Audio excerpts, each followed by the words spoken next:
Hello అందరూ, ఈరోజైతే మనం మ్యాంగోస్తో ఐస్ క్రీమ్ చేసుకుందాం.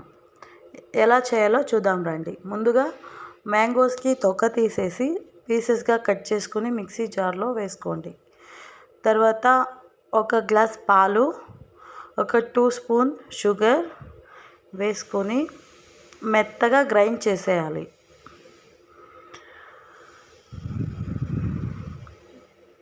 చూడండి, ఇలా ఇంత థిక్గా ఉంటే సరిపోతుంది. దాన్ని ఐస్ క్రీమ్ మౌల్డ్లోకి పోసేసుకుందాము.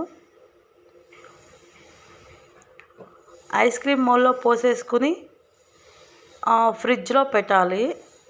ఒక 2-3 అవర్స్ ఫ్రిడ్జ్లో పెట్టి తర్వాత బయటికి తీసి ఒక 2 మినిట్స్ వాటర్లో ఉంచాలి. వాటర్లో ఉంచి బయటికి తీస్తే కూల్గా వచ్చేస్తుంది. నిజంగా చాలా అంటే చాలా బాగుంటుంది. చూడండి, మా అబ్బాయి తింటున్నాడు.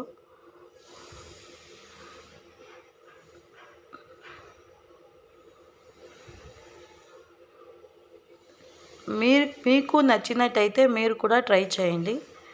అలాగే మా ఛానల్ని లైక్ చేసి సబ్స్క్రైబ్ చేసుకోండి. Thank you.